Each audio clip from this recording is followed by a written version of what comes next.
about how amazing of a person you are, and it was on mute the whole time. But guys, welcome to the show. Mark, what's going on, man? I'm good. What's up, Buckmeister? That's what I'm gonna start calling you now. It's similar to your name, and I like the way it sounds. So Buckmeister, huh? Buckmeister. It is what it is. But guys, before I was rudely muted by myself, I said, if you guys want to win $2,000, click on the link in the description below. Win $2,000 for the grand prize, but this week we're giving a Week 4 NFL jersey. So if you guys want to enter the Man Hour NFL Pick'em, click on the link in the description below.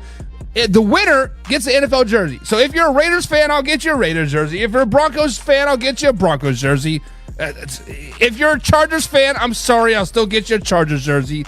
But Mark, we have 13 games to break down. We've got 13 games on Sunday that we're going to talk about. We're going to preview, and we're going to tell you guys how each team can respectively win. But before we get too carried away, we got to get some people in the chat here. We got Wayne G is in the chat. It says, I can't hear you.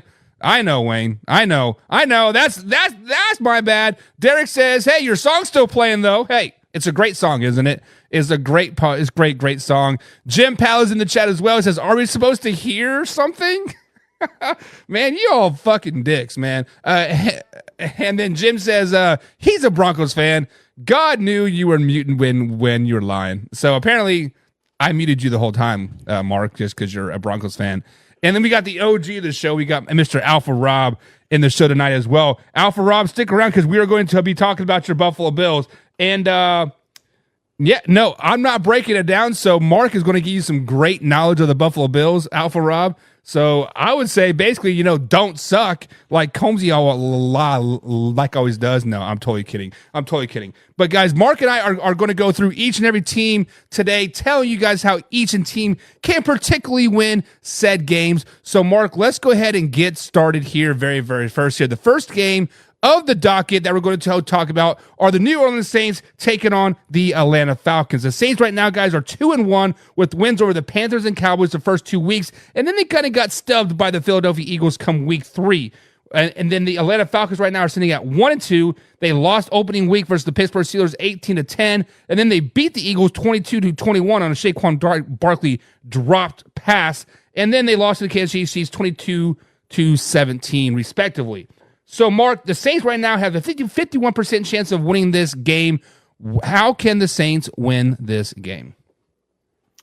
Well, after researching all these games today, after you told me we're going to be breaking these down, number one, I put down 3 points for each teams that we're going through, to just 3 keys of the game I think will help them win. Number one for New Orleans, their defense needs to keep playing like they are. Their defense has been balling out. Second, their run game needs to get back on track. They're very good in the outside run game. Last week, that was taken away. Alvin Kamara didn't have a good game, and Alvin Kamara is huge to getting their run and pass game back on track. Yeah, so the one thing that I do like about the Saints, Mark, is their ability to score points. They had 91 points the first 2 weeks this season, and the last time they did that, they did win the Super Bowl. Week 3, they kind of hit a snag. But I am here to talk about the Atlanta Falcons.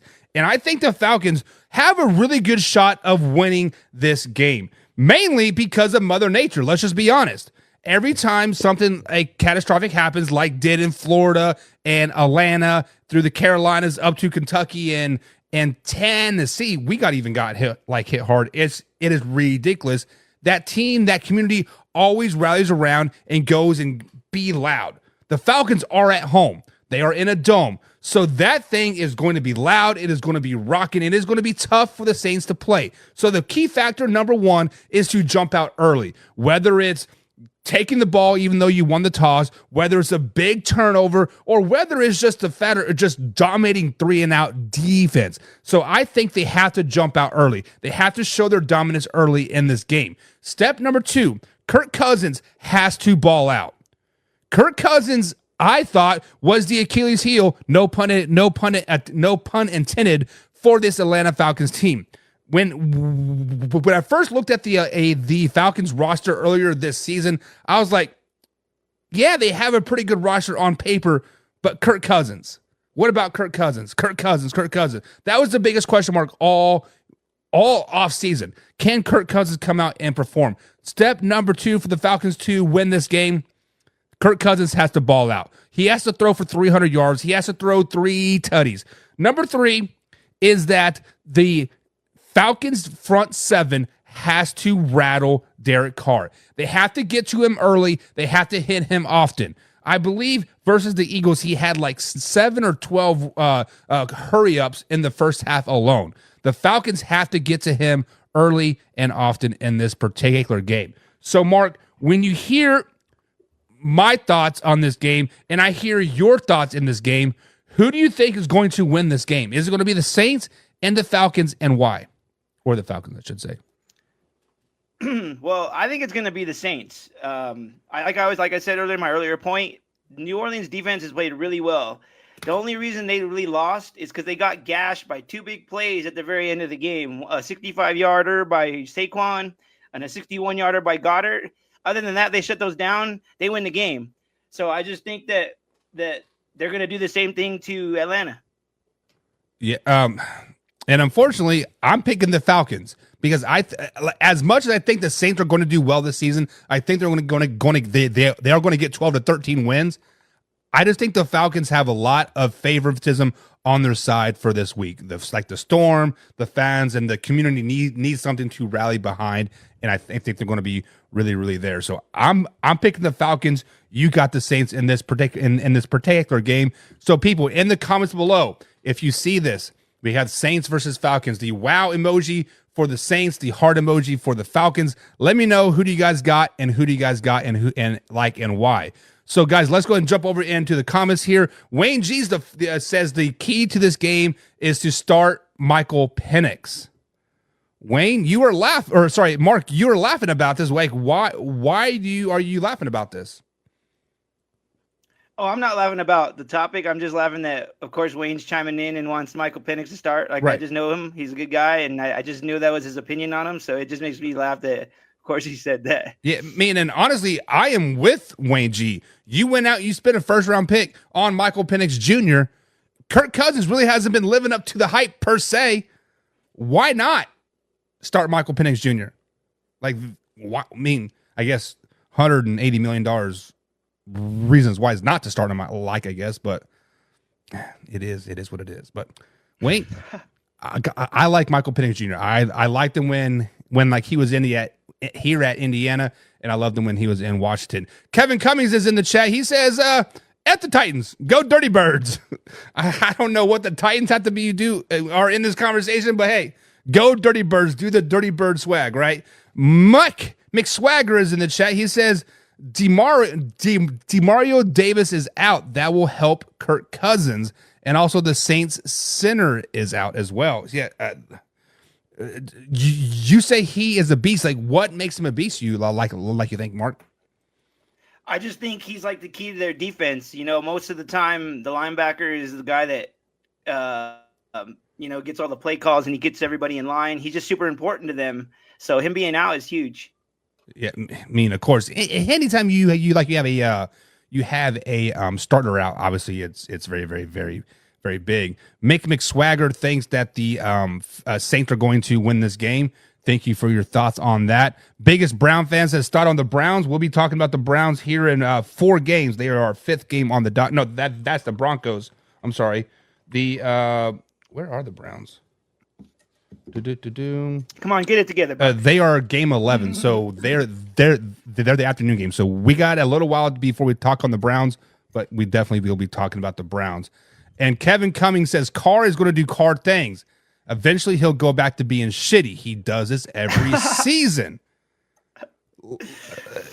Mark, you as a Broncos fan, me as a Chiefs fan, we kind of know this firsthand. Like, do you think Kevin's right? I kind of do, man. After them being so good these first 3 weeks, I'm kind of waiting for it. I'm like, I keep thinking in my head, what is the key? Why is he playing so well? Like, is it really Clint Kubiak that's like dialing up these play calls? It's just really working out, or is it finally all clicking for him? I'm not sure. Yeah, and to be honest, the Raiders always Raider things, and I think mainly it was because of Derek Carr, right? Derek Carr and the Raiders were always good for 8 games, whether it's 8 games beginning of the year or 8 games at the end of the season. They could never put a full 16, 17 game together. So, Kevin, I think you're right. I think Derek Carr will eventually do Derek Carr things and become shitty. I just don't think it's going to be like consecutively. He'll have back-to-back bad games because I do think the Falcons will come out on top on this one, but they'll get back on track eventually. Mick McSwagger says Atlanta has 2 starting linemen out. Cousins might have happy feet.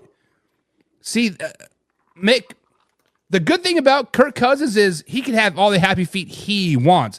But he's so slow that he could be moving those feet a million miles a minute, but he's not going to get out of the pocket. He's still going to sit there. He's still going to die, and knows the defense and still do well. The good thing about Kirk Cousins is it's not a primetime game, and he is a great quarterback when it's non-primetime games. So Mick McSwagger also says Carr needs a great O-line to play with. Philly was on his ass. Yeah.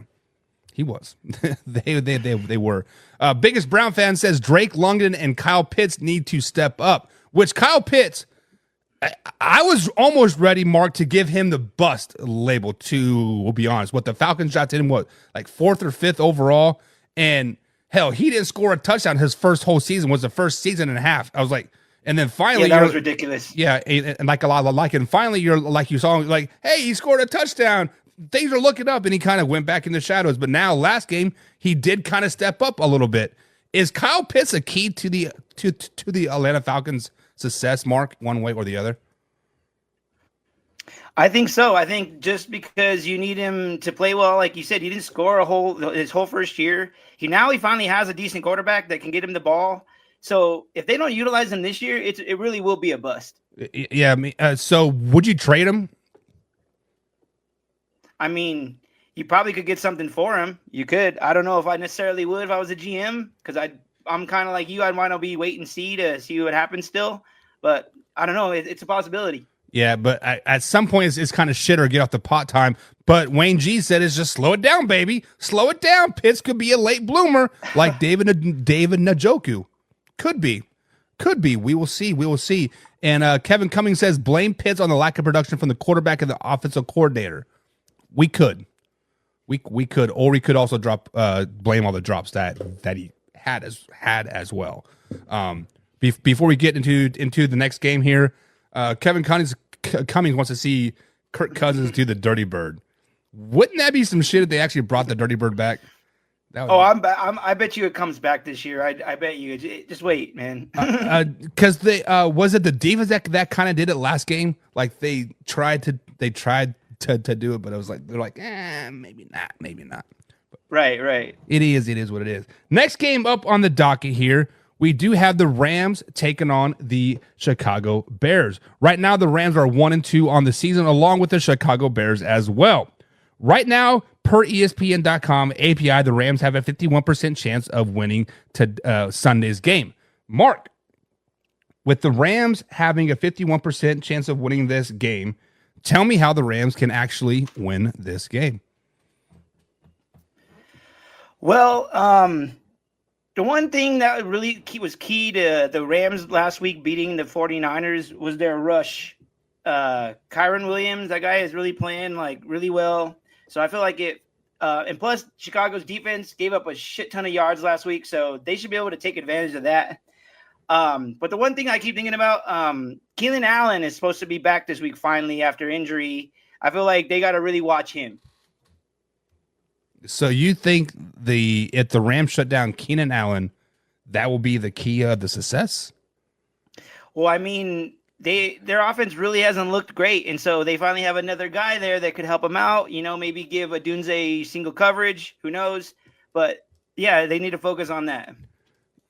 See, how I think the Bears could potentially win this game is the offensive line needs to step up and give Caleb Williams just a little bit more time, just a little bit more protection. Yes, Caleb Williams does hang on to the ball for an extended period of time. He actually has the longest held ball in the and the NFL from snap until pass release. That is his average, not an outlier. That is his average. So he has the average holdest long time in the NFL. So key number one for the Chicago Bears this week is a nice offensive line. Give Caleb Williams time to really analyze that Rams defense, because let's just be honest, ever since Aaron Donald has gone away, the Rams defense has really not lived up to much expectations.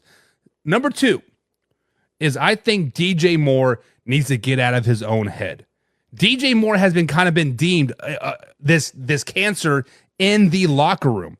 He has been seen yelling on the sidelines at Caleb Williams and coaches, and he kind of seems to be like a Stephon Diggs almost to an extent. So I think getting DJ Moore the ball early and often will definitely help this Bears offense and kind of hush him up for the time being. Next up is I think you have to get pressure on Matthew Stafford. Montez Sweat and DeMarcus Walker definitely has to pin their ears back and go get the ball. They have to go get Matthew Stafford over and over and over again. What is Matthew Stafford's biggest flaws is that he does get injured a lot, to be honest. Yes, he is strong as nails, but he gets injured a lot, and right now he is nursing that sore shoulder.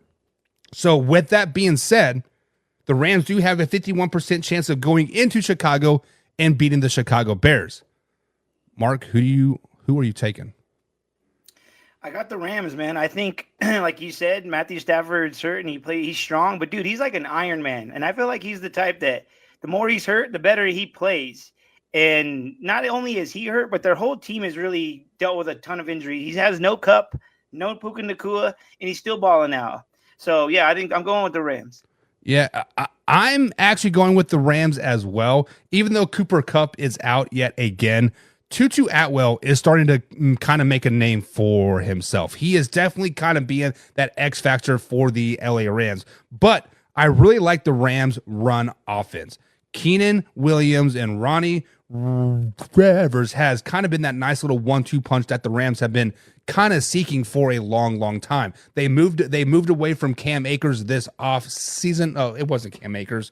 Mark, help me out. Who was their running back last season? Austin Eckler, right? No, it was Cam Akers. Oh, it was Cam Akers. Yeah. So they moved on from Cam, gave Kyron the keys to the kingdom, and he is definitely balled out. So I'm picking the Rams. Mark is picking the Rams as well. So guys, here in the comments below, wow or heart emoji. Wow for the LA Rams, heart for the Chicago Bears. Who are you guys taking? So let's go ahead and jump over here into the comments. Let's get that off of the screen. Pepe's in the chase says, what's the problem with the Chiefs' red zone offense? We'll be talking about the Chiefs here momentarily. Pepe, stay back. I'm pissed off about the Kansas City Chiefs. Carson says Cousins would tear something if he tried to do the dirty bird. 100% facts. 100% facts. Do not even get that man an opportunity to get hurt again. Biggest Brown fan says Caleb Williams need to show me something before he turns into an author. Or turns into another, I guess. Another what? Another bust? Or, Mark, first things first, were you high on Caleb Williams coming out of the draft? Or were you kind of like, maybe he needs to show me first? I was that guy, Buck. Like, dude, I hate that they throw the word around generational with these guys. Like, they said the same thing about Trevor Lawrence, and I really haven't seen anything generational about him yet. So whenever they slap that on a guy, I really don't like it because it puts so much pressure on him, more than they already have. And I feel like he has all this pressure, and that could be why he's struggling right now. So I have been deemed kind of this Caleb Williams hater, right? Basically, I am a realist. I come with Mark, slow it down, let the man, play a NFL season before we start crowning this guy to be in the world's best quarterback ever. Wayne G, Mark, I don't know if you knew this, but Wayne G said if you built a quarterback in a lab, it would be Trevor Lawrence. Like the perfect arm strength, the perfect hair, the perfect height, everything. He's like, Trevor Lawrence, come here, right? Wayne G loved him some Trevor Lawrence. But As much as I dog Caleb Williams and the Chicago Bears, Caleb Williams is steadily improving each and every week. So, biggest Brown fan, what do you what do you want to see from him? Do you want to see a 400-yard passing game? Do you want to see a 5-touchdown game? Like, what do you want to see? Mark, try to explain to me, like, what do you think the biggest Brown fan wants to see from Caleb Williams this week? Like, I want to say more, less off script stuff. He relies too much on his athletic ability to go and do that. And a lot of times it's not going to happen like it does in college in the NFL. Like he thinks it will, and he needs to play more from the pocket. So I think that's more the key to him being successful is playing more in the pocket. Yeah, and being able to play in the pocket is better offensive line play, because if you look at bad offensive line in the dictionary, it has the Chicago Bears next to it, 100%. Carson Lang says the Rams will win by just letting the Bears do what they have done. So the Bears are going to Bears, says Carson Lang. More than likely.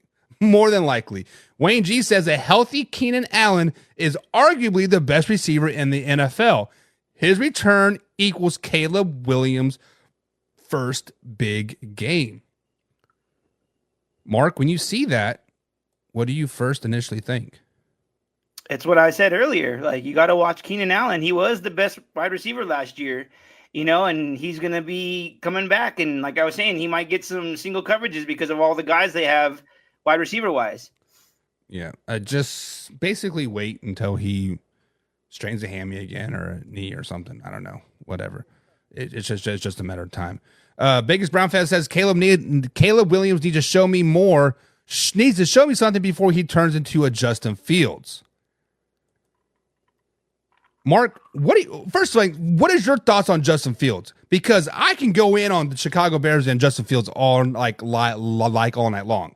Do you think the Browns or the Bears messed up by Justin Fields by letting him go, or did they do right? I don't know. They were kind of in a sticky situation because they drafted Fields not knowing that they were going to be able to draft Caleb later, so it's one of those things where kind of like the Colts when they had Manning, sort of, not exactly the same, but sort of how when Indy had Manning, but he was hurt, he hadn't been playing, and they were like, hey, we have a chance to draft Andrew Luck. So they did it. So I feel like it's one of those scenarios where not necessarily they didn't do right by Fields. It's just a better opportunity came up and they had to take it. Yeah, I think the better opportunity would have been able to put players around Justin Fields and a coaching staff that was competent, and he would have been doing much what he is doing now, being a average quarterback, leading the Browns or to the Bears to a 3-0 start of the season. But hey, it is what it is. Kevin says Bears are still trash, and Williams going to be another QB not to throw for 4,000 yards. I mean, that's facts. The Bears have never had a quarterback to throw over 4,000 yards in a season. Did you know that, Mark? I did know that, and I actually thought he was going to be able to do it. Never. Never going to happen. Never going to happen. Nathan Wheeler's in the chat. He says, what up, man hour? What up, Nathan? Hope you're having a grand old night. Kevin said, Allen used to be the one of the best receivers in the league, not now. And I concur with that. He had the potential to be a top 5 receiver. He had the potential to get paid those dollar bills, y'all, but he could never stay healthy. And he wasted his career being on the IR, being in LA or San Diego or whatever city you want to claim. Mark, is Keenan Allen still a top receiver? I have to say right now, no, because he hasn't played. He's living up to his name of being always injured. So no, he's not the best receiver anymore. Until he can be consistent every week and have a year like he did last year, then we can say that. But that last year was his one good year that he had. So I want to see more of that. Yeah, I will see. Nathan Robert Wheeler wants to know, should Tua stop playing? Me personally, no. I mean, right until the wheels fall off, I guess. What are your thoughts, Mark? I don't think it's fair for any of us to tell him to stop playing. It's his decision, totally up to him. Yeah. His wife and family needs to definitely figure that out. Kevin is taking the Rams in this particular name, and Alpha Rob looks like he is taking the Rams as well. And Kevin says Lawrence generationally talent sucks. not wrong. Alpha Rob says Williams not looking good at all. But he's not looking great, but he's not looking terrible though either. He's looking like a rookie quarterback. Let's just be honest, right? Right, Mark? Yeah, like all these guys, even my boy Nix, he finally had a really good game last week, but it's still the jury's still out on him, so we still got to wait and see. Yeah. It's kind of like it is kind of like, yeah, you had one good game. Now do it two or three or four games in it, like in a row, and then you can prove it. Just like Kevin says, all players need to prove it. Derek says, if Chicago the number one pick again, so he's saying the Chicago Bears will have the number one pick again. So it sounds like he's taking the Rams. Damn, again, the number one pick again? Well, that would be crazy. Don't they still have another number one pick from the Panthers still from the Bryce Young? They do. That's what I mean. It's like, but my point is, are they going to just throw Caleb out the window like for 1 year? Like, come on. They'll move down and get some offensive line help. But next up, moving on to the next game here. We had the Rams Bears. Then we had the Vikings versus the Green Bay Packers. The Vikings have a surprising 3-0 start to the season, and the Packers kind of have a surprising 2-1 start after losing Jordan 1 the last play of the game of Week 1. He did miss Week 2 and Week 3, but he is active to play Week 4. As of right now, the Green Bay Packers have a 54% chance of winning this game. Mark, tell me how the Vikings can pull the upset over the Packers this week. Well, Sam Darnold needs to keep playing how he's playing. I'm been calling it the Darnold Redemption Tour. Nobody expected him to come out and play this well with Minnesota. So that's key number one. Just keep playing the way he's playing, and they'll be okay. 2, he's been playing really good. Last week he had a really good game, but besides that, like his O-line was not good. He still had 4 sacks on 28 attempts. So that needs to be better. And then the third thing I was thinking about is Aaron Jones is going back to Green Bay, the team that didn't want him anymore. They discarded him for Josh Jacobs. He went to Minnesota strictly to play for them and for this game. I think he needs to have a revenge game because last week he had a good game, 19 attempts, 102 yards. So it sounds like you thinking the running game is going to be a key and Sam Darnold being Sam Darnold as of late. I can concur with that. However, the Green Bay Packers have one of the top defenses in the NFL right now. McKinney, right, has an interception every game so far this season. And I think for the Packers to win this game, he needs to continue to do that. They need to pick off Sam Darnold at least twice in this game because I feel Justin Jefferson and Jordan Addison, who is supposed to play this week, they're going to try to push the ball down the field early and often. If the defense shows that they are the top pass-rated defense in the NFL that they are going to shut down Sam Darnold and the Minnesota Vikings. Number 2 is they have to do what they've been doing the last couple weeks. Yes, I know Jordan Love will probably start this week's game. Yes, he will probably try to throw for 200 or 300 yards. They need to run the ball. They need to take the ball out of the Minnesota Vikings' hands, and their best defense right now is going to be their offense, keeping the Minnesota Vikings offense off of the field. The Vikings offense has been clicking on all cylinders right now, and you kind of need to derail that a little bit. And the last aspect of the game is if Jordan Love does play like I expect him to play, do not anticipate him playing 100%. Do not anticipate him being the Jordan Love like he was versus the Dallas Cowboys. Do not anticipate him being the Jordan Love the last half of the season. He has 2 weeks of rust on him. Let him ease back into this game and really kind of welcome back to the NFL per se. So, Mark, with that being said, Green Bay Packers do have a 50% chance of winning this game. Who are you taking, the Vikings or the Packers? Even though I'm backing up the Minnesota in this one, I think Green Bay is going to win. I think Jordan Love coming back is going to be the key. Yeah, and I like this divisional matchup. I like the Minnesota Vikings being on cloud 9 right now, being 3-0. I like the Packers getting a nice grungy win last week versus the Tennessee Titans. And I like the fact that Jordan Love is coming back for this division rival game. This game could potentially determine the NFC North, Mark. And I think the Green Bay Packers come out and they knock the Minnesota Vikings off from the undefeated aspect. I just think the Packers are a better all-around team, and they're built to do this. And I think Aaron Jones is going to try to play like he has never played before, kind of that Hercules Superman role. And that's ultimately going to come back and bite him in the back, like bite him in the butt, because Kevin Cummings says right here, Aaron Jones says he's doing the Lambeau leap if he scores. I mean, like, you are going to try to force Aaron Jones the ball in this game, like, I think, just so he can do that. And I think that's ultimately going to hurt the Minnesota Vikings. Do you think it would be smart for Aaron Jones to do the Lambeau leap? No, dude. Like, that's the stupidest shit I've ever heard, to be honest. It's like, they're loyal to their team, bro, not you. Yeah, I mean, if you can find some Minnesota Vikings fans like in the little corner, like the group of like 5 or 6 that are like I was there, maybe try to go see that. But it is what it is. But guys, in the comments below, let us know, who do you got, the Vikings or the Packers? And if you want to enter the Week 4 NFL Pick'em, there's a link. There's a pinned link down there in the description below.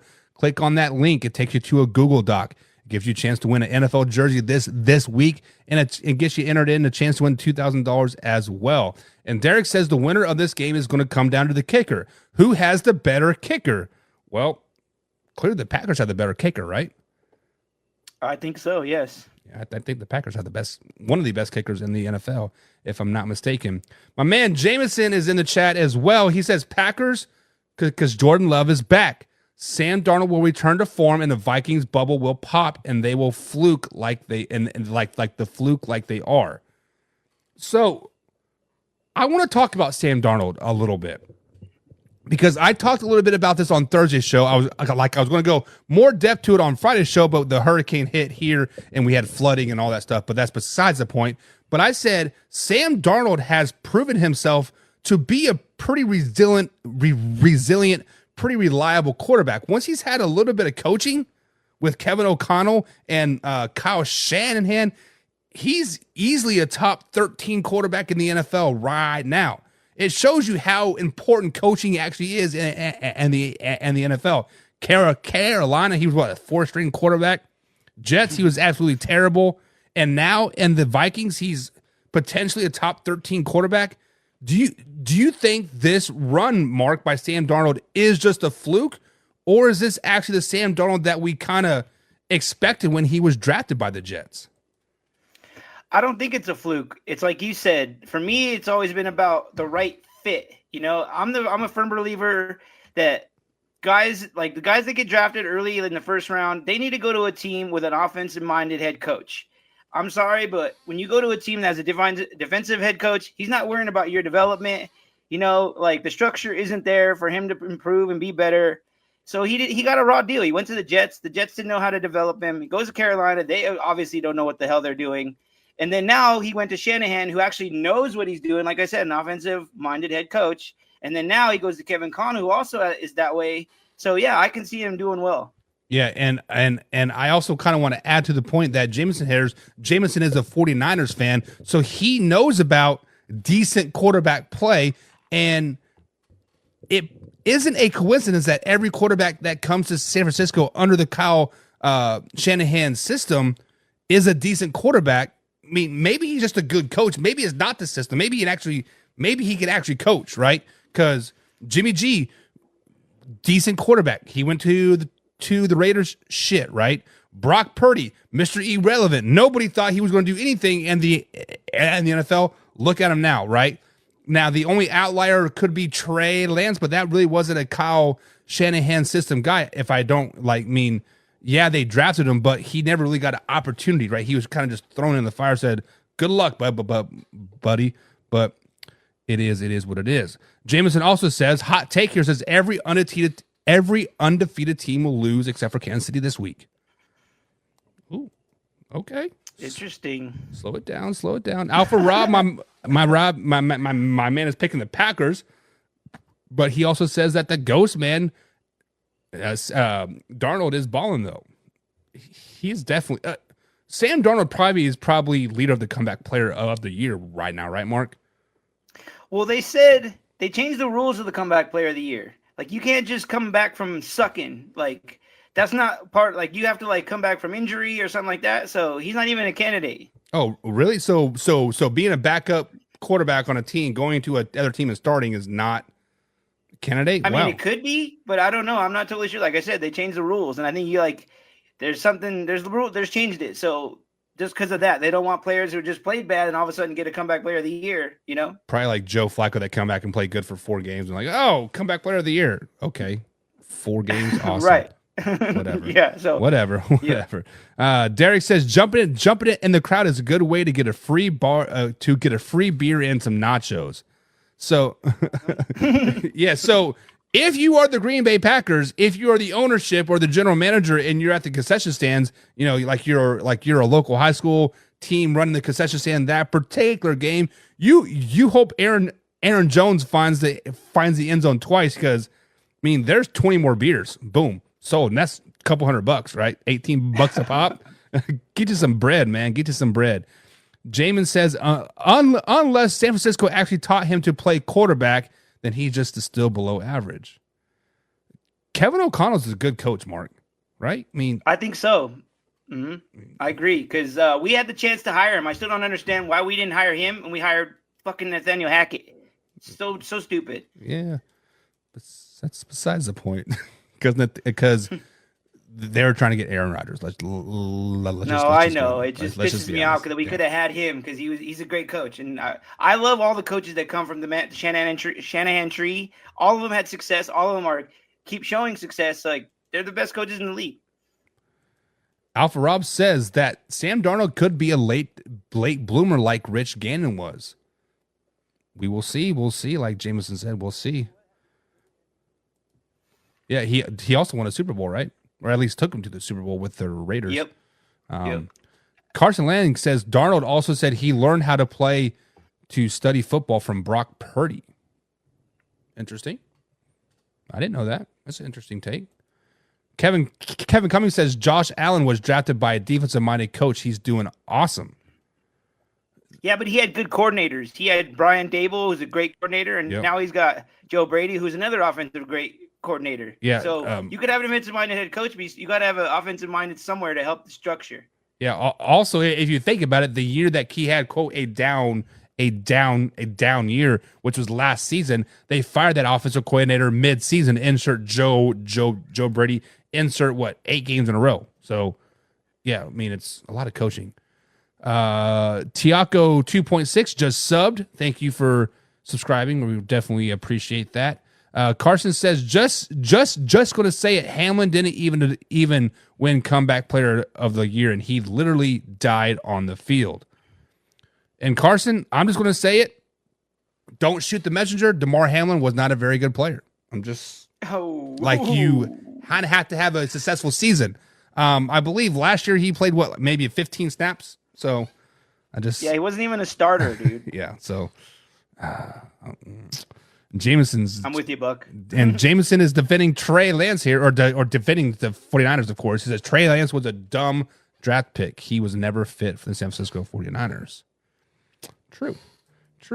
But guys, let us know, Vikings or Packers. Who do you got? Next up on the list here, another 3-0 team. We have the Pittsburgh Steelers, a surprising 3-0 to some, not to me. Actually, having starting the season off 9-1 versus the 1-2 Indianapolis Colts.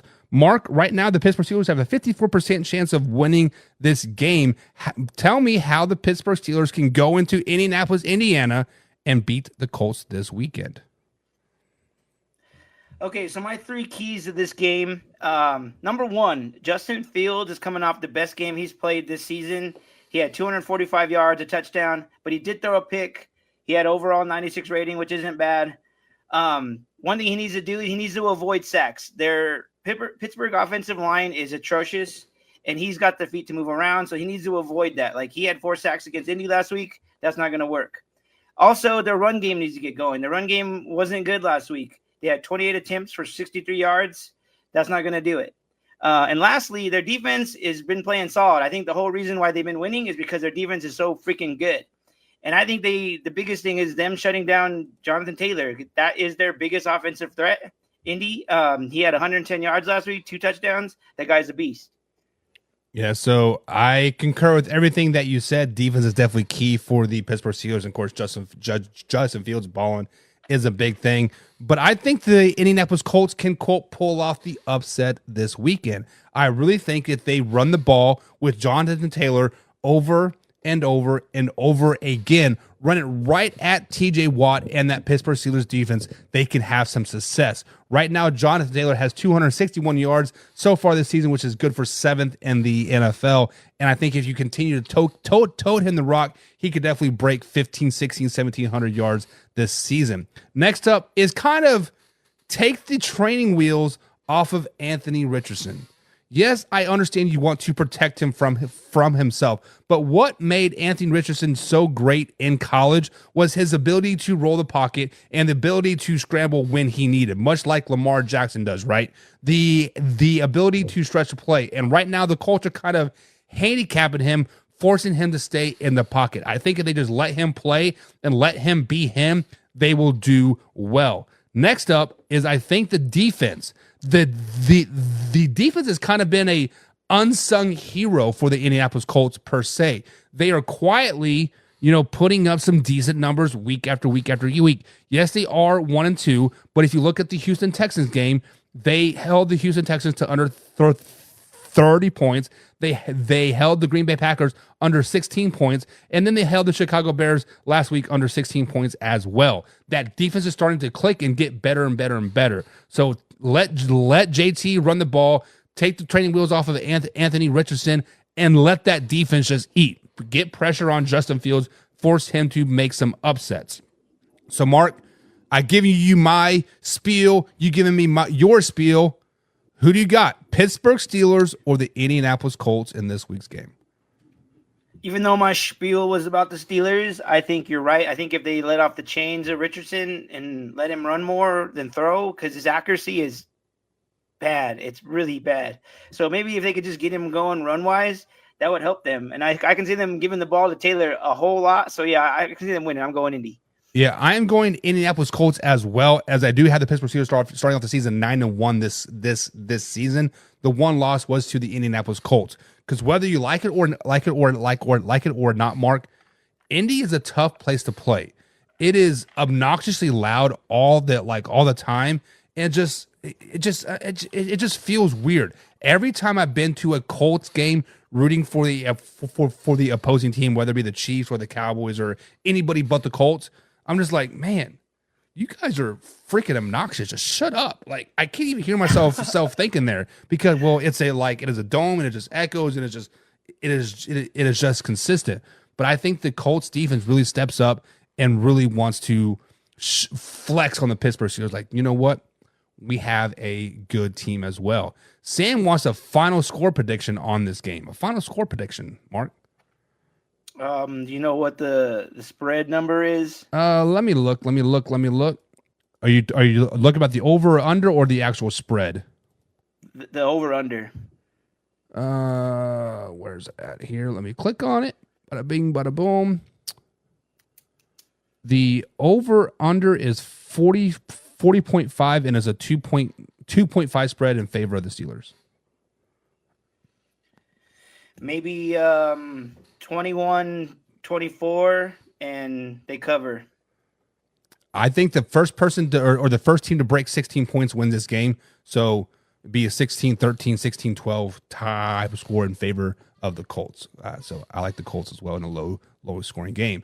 Jameson says the Colts win if they run the ball successfully and get in the end zone, because Steelers struggle to score touchdowns. That is true. I want to say, was it their first game? No, their second game, where they only scored field goals in the game. They didn't score a single touchdown. Yep.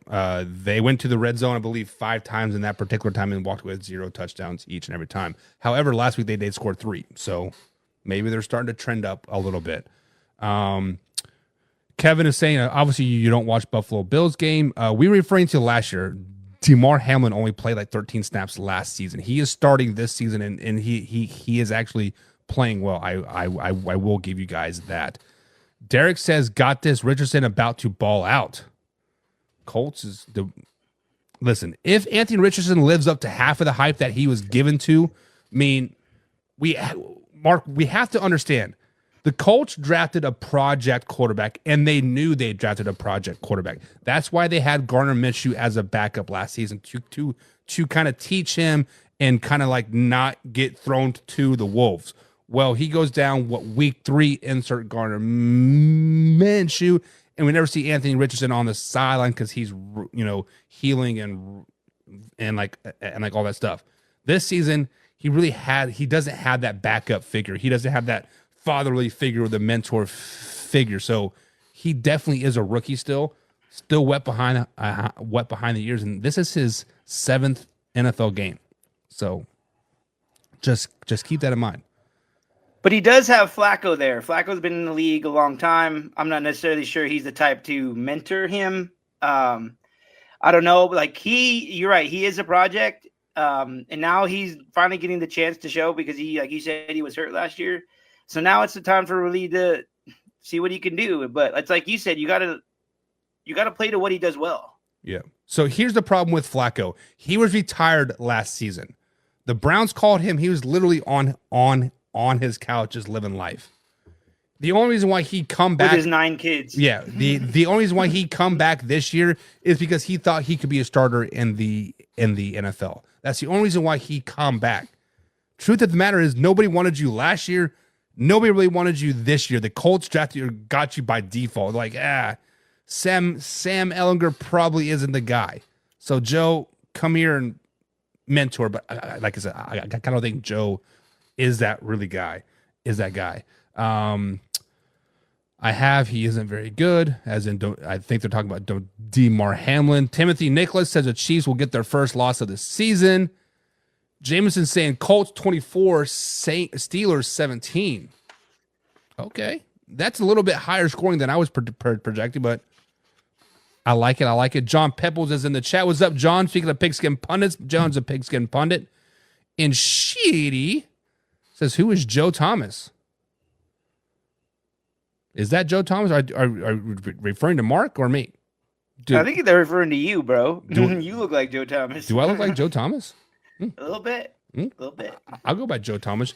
John's saying Steelers 31, Colts 14. John, slow it down, baby.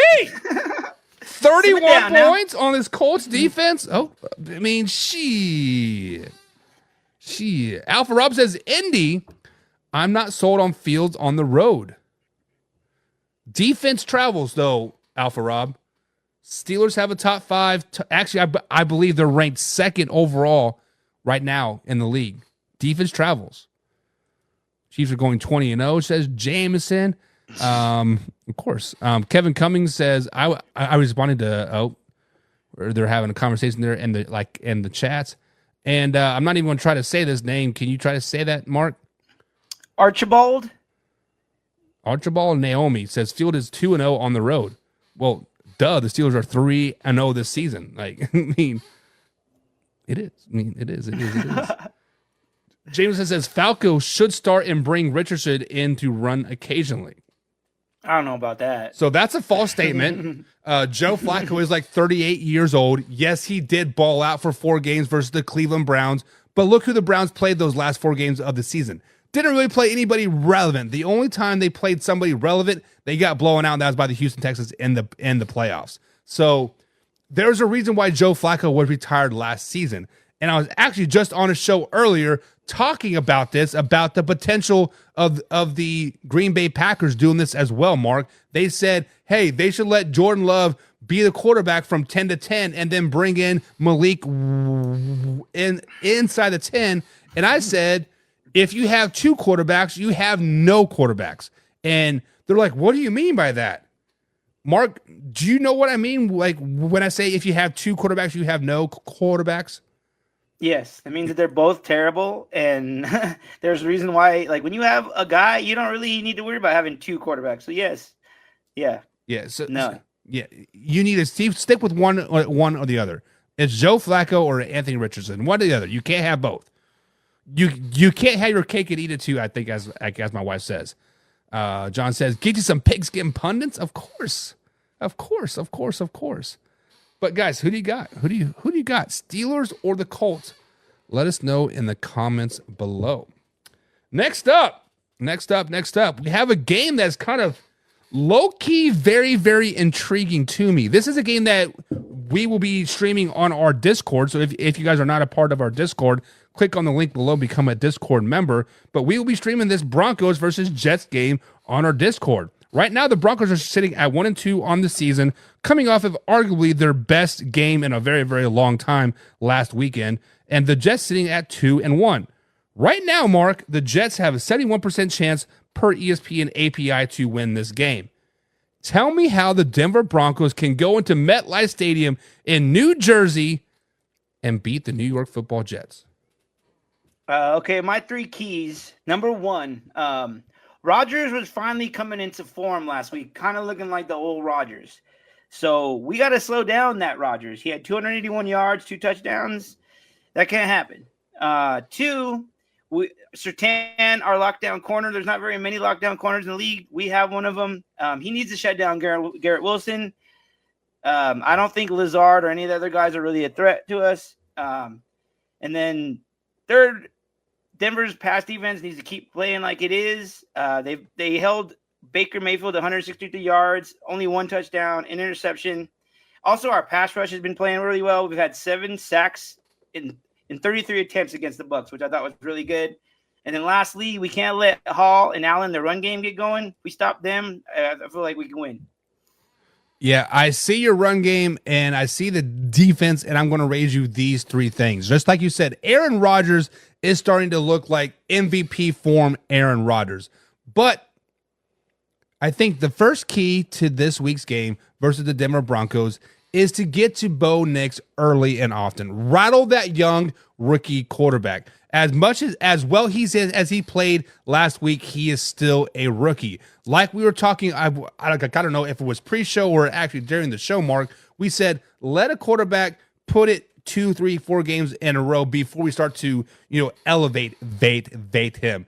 The New York Jets do have one of the best pass rushing defenses out there, and I hope they pin their ears back and let Quentin Williams and Kinlaw go out there and eat against this Denver Broncos offensive line. Secondly, I want to see Breece Hall get 20 touches plus in this game.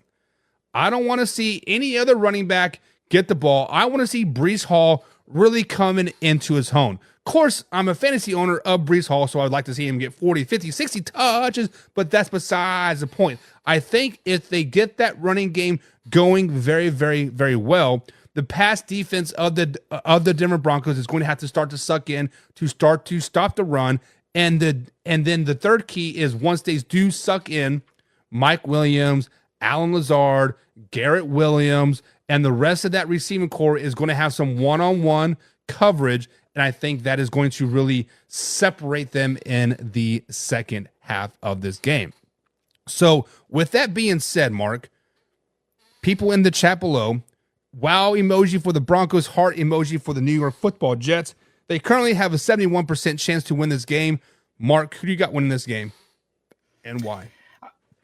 Well, I don't know if you remember when we did my schedule prediction of the Broncos, I had them losing this game, and I still think they lose. We just don't play well early on the East Coast. And like you said, the Jets defense could get to Knicks early. I think if we have the same game plan we went going to Tampa, we might have a shot, but I don't know. I just don't see us winning. So you are picking the Jets in this game. And you know what? I was going to pick the Jets, but I am leaning more and more and more to the Denver Broncos side because when we look at the Jets wins so far this season, they beat a Tennessee Titans team. Yes, it was a 24-17 win, but the Tennessee Titans right now are a bad football team. And if Will Levis wouldn't have thrown that stupid Superman interception, the Titans would have probably won that game. And then the Jets beat a bad New England Patriots team on Thursday Night Football 24-3 at home. After the Patriots had to travel, to Seattle and then come back on Thursday night. So as the Jets are 2-1, and people are starting to believe this playoff hype, believe this Super Bowl hype, I'm looking at the Denver Broncos as this dark horse Cinderella team right now. Nobody was thought they were going to go into Tampa Bay Buccaneers. They sacked Baker Mayfield 7 times and they hit him like another 9 times. They had relentless pass pressure over and over and over and over again. And if the Broncos can do that to the New York Jets and Aaron Rodgers, Rodgers gets pissed off. Once Rodgers gets pissed off, he starts underthrowing people. Once he starts underthrowing people, Alan Lazard, Garrett Wilson, Mike Williams, and the rest of the boys started getting pissed off as well. It is a domino effect. This hurts me to say this, Mark. Like, I'm kind of vomiting. Let me hear it. Vomiting in my mouth a little bit. Let me hear it. But I think this 1 o'clock game on the East Coast time is exactly what the Denver Broncos need. Another 1 o'clock early game. They're going to go into MetLife Stadium, and they're going to beat the New York Football Jets. They're going to go in there, and they're going to sack Aaron Rodgers 4 times. They're going to intercept him, and they're going to shut down the running game. This defense is something to believe in. I think. I think the Denver Broncos go in there and they win 17-10. It is a low-scoring, slug-out fest, but I think they sneak it out. A defensive touchdown is probably the deciding factor. When you hear that, sure you don't want to change your pick. You know what, dude? I don't like ever picking against my Broncos. So, you know what? I'm going to change my pick. I'm going with my Broncos. And I'm the same way. I hate picking against my Kansas City Chiefs, but I know at some point they're going to lose, right? But, I mean, You convinced me. I don't have faith in the Jets. I don't know whether it's Robert Saleh. I don't know if it's those ugly green-ass jerseys. I don't know if it's Aaron Rodgers. I don't trust the New York Jets at all. And I can't put my finger on it. So, guys, in the comments below, let us know who do you think is going to win this game. Let's scroll back up here. Kevin Cummings says New Jersey will win, but would love to see the Broncos win. He's picking the Jets. He's right on, Kev. So Timothy Nicholas saying Bo Nix is good. I'm not saying Bo Nix is bad, but I'm saying let's not anoint the guy yet. Is Sean Payton the quarterback whisper? Who knows? Mark, you are there. You're in the front lines. Are you a Sean Payton lover or a hater? For me, the jury's still out, dude. Like, this year is a big prove it year for me. It's like you got your guy that you wanted. You got rid of Russ. We have all this dead cap. So now it's like move it or lose it, bro. Like, seriously. Yep. Shit or get out the pot time. But if Bo Nix continues to do well, Timothy, I'm kind of with you. Like, I low-key kind of like Bo Nix. I just hate that he's with the Broncos, to be honest. Jameson says Jets win easy, 31-13. John says Jets win 34-20. And Carson says, in order for the Broncos to win, Rodgers needs to blow another Achilles. Wow. No hey, love. we could do that. We the Broncos defense in the past gave Andrew Luck a lacerated kidney, so it could happen. And then Derek says he wants to see Robert Saleh wear a Peyton wig. Jesus, that would be a low blow. Apparently, Alabama's beating Georgia right now 30-7. Wow, get out of here. Nice. James Franks in the chat said the Jets are going to win. Andrew wants to know Eagles or Bucks. We'll be talking about Eagles or Bucks here next, so stay tuned for that. Alpha Rob is picking the Broncos because he cannot pick the Jets. Woo woo. Alpha Rob is a Buffalo Bills fan. We have a lot of Buffalo Bills fans in here. Kevin says, I don't believe none of the hype on the New Jersey Jets. They are the Jets. The Jets are going to jet. Now, when people say the Jets are going to jet, obviously we know what that means. They're going to stub themselves in the foot somehow, some way. Mark Sanchez is going to run into the back of the lineman and fall with the ball. Somebody's going to shoot themselves. Something is going to happen, right? Like, at what point does that curse kind of get out of the system? Do the Jets have to win a playoff game? Do they got to win a Super Bowl? Do they got to, I don't know, move to Maine? Like, how can the Jets no longer jet, Mark? I always say that it comes down to the guy that runs it all, the owner. Like, they have terrible fucking owners, man. They need better owners. Period. Yeah, the Hard Knocks definitely did not put that owner in a very good light. Let's just be honest. Jameson says Will Levis is dumb as F. His decision making ability is absolutely atrocious. Kevin says, I hope you're right, Buck. Kevin, did like we just become best friends or what? And Kevin says that's blatantly obvious being puts mayo in his coffee. Yeah, he's definitely he's not very smart on the decision making. Anthony Brown's in the chat. What's up? Anthony says the Jets are going to win. Andrews thinks the Broncos are going to win. And he also said the Jets are not winning. No way, no how. And then I see a comment like this. The refs won't let the Kansas City Chiefs lose. I've seen this 3 times this year. We're going to talk about the Chiefs, guys, so stay tuned. John says the Jets defense will outperform Denver's defense. See, this is the problem with the Jets defense right now. They have 2 or 3 pass rushers that are out. They're on the IR or season-ending injuries as well. So and don't forget about Hassan Reddick too. Yeah, and he is still nowhere to be found. He's going to end up being retired and never set foot on a New York field. But the Jets defense is starting to, yes, they're still good, but they're thin. They are a thin team right now, defensive wise. Kevin says, I like Bo Nix. If he can develop, he will be fun to watch. He already is fun to watch too, we'll be honest. Totally agree. Yeah, I mean, already kind of fun to watch. Go Bills. Anthony says, Jets are winning. Count on it. And Kevin says, Jets will never stop being the Jets. And Andrew says, I agree, and I'm from Jersey. Wow. That's tough. That is tough. But guys, Broncos versus Jets. Who do you got winning? Next up here on the old pick'ems or the breakdown of today, we have the Philadelphia Eagles taking on the Tampa Bay Buccaneers. The Eagles right now are 2-1 on the season. The Tampa Bay Buccaneers are 2-1 on the season after a terrible loss versus the Denver Broncos last weekend. Currently, Mark, the Philadelphia Eagles have a 62% chance of winning this particular game. So with that being said, Mark, how can the Philadelphia Eagles win this game over the Tampa Bay Buccaneers? Well, a few things. Number one, I read that Lane Johnson's out, their right tackle. Their offensive line is key to their success. Everything revolves around that. Two, and A.J. Brown and Devontae Smith are both going to be out. So that their third string wide receiver, I don't even know his name. They need to step up and play well for them to win. So yeah, they got some adversity to overcome this game. Yeah, they have some adversity as the Tampa Bay Buccaneers do as well. They have a few injuries piling up for them this weekend as well. But key number one for the Tampa Bay Buccaneers is let Baker Mayfield just protect him and let him be a top 10 quarterback that he is. Baker Mayfield, when he has the opportunity to lead you to victories, he is going to lead you to a lot of victories. Just like last season, I said the Tampa Bay Buccaneers were going to win the NFC South. They were going to make some noise, and they were going to make the playoffs.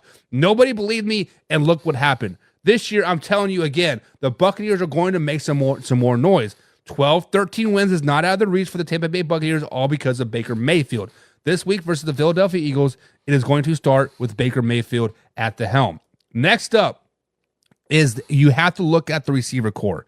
Mike Evans, Chris Godwin, and Trey Palmer all need to run nice, crisp routes against this Philadelphia secondary. The Philadelphia secondary stepped up against the Saints, but I don't know if they can sustain that week after week after week. I would like to see the receivers test that. Baker Mayfield and the boys test that over and over again. Next up is turnovers. Obviously, don't turn the ball over. You are going to beat the Philadelphia Eagles.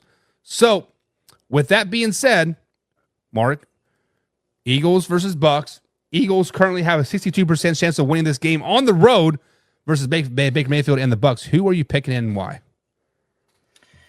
I'm going with Philly, and I just think they just have way more talent than Tampa. I think Vita Vea is huge of him being out, because run game is going to be huge. They're going to take advantage of that, Philly will. So, yeah, I'm going with Philly. So, I want to go with the Bucks, but when I look at the injury roster, Rashid White is questionable. Bucky Irvin is questionable. They have 4 or 5 defensive players that are questionable as well. This concerns me. However, The Eagles have just as many injuries. What concerns me more with the Eagles is the leadership ability. Yes, they did go into New Orleans and they did play well, but the offense still only scored 15 points. That offense is not very good right now. Give me the Bucks in this game. Give me the Bucks, and I think I think the Bucks kind of bounce back. 42, 45 points, like a 16. I think the Bucks really flex on the Eagles this week. So guys, let us know. Let us know in the comments below. Wow emoji for the Eagles. Heart emoji for the Bucks. Who do you got? Who do you got? Who do you got? And Andrew says Philly, Philly, Philly. Give me the Philly special over and over and over again, he says. Kevin Cunny says, go Bucks. Philly is still not done imploding. You know, Kevin, you might be spot on. I agree with that one too. Yeah, there's a lot of inner turmoil, and I think Nick, how do you say his last name? Sirianni. Sirianni is going to ultimately get fired by the end of this season. Jameson says Saquon Barkley is going to get his several carries. As long as it's 20, I'm fine with that as well. I have him on a fantasy roster as well. John says Philly wins 31-24. Jameson's Buccaneers should win, but will they? They will win. They will. And he's saying 27-24. Nice little close little game. I think that's be more like that. I'm agree with that score. Yeah. John says we're froze. I don't think we're froze on any platform, John. I got it pulled up on my computer. Maybe it's your phone. I'm just saying. Andrew says Saquon and Hurts are going to have a great game. I mean, they have to. They have to be able to beat the Bucks. Alpha Rob says Bucks are going to win. Carson Lane says the Bucks are going to take it. Baker has too much of a dog in him to take that second L. Exactly. And Alpha Rob brings up a great point. The Eagles have no receivers playing right now. No. AJ Brown's out. I think Smith is questionable, but he's probably going to be out as well. And even the Joe Dotson is questionable as well. I don't know what is wrong with him, but it is what it is. But Derek's is picking Philly. He thinks they win on the turnovers. So we are pretty much split on that. Very, very, we could definitely go deep into that, but I realize we've already been on here for an hour and 15 minutes, Mark. So and we're not even halfway through. So let's go ahead and start to muster through some of these picks here. Next up, we have the Bengals taking on the Carolina Panthers. The Bengals right now are sitting at 0-3. Wow. Carolina Panthers are 1-2. However, Mark, the Cincinnati Bengals right now are picked at a 64% chance to win this game. How can the Bengals go into Carolina and beat the Panthers this weekend? Well, this is a must-win for the Bengals. They can't go 0-4. They can't do that. The last time the Cincinnati went 0-4, they ended up going 2-14 and getting Burrow. Wow. So they can't have that happen again. But also, I want to say the reason Burrow is not the reason why they've been losing. He had 324 yards last week, 3 touchdowns. Chase is also not the reason why they've been losing. That guy had 7 targets, 6 receptions, 118 yards, 2 touchdowns. And then also the run game was really going well. They had 124 yards and a touchdown.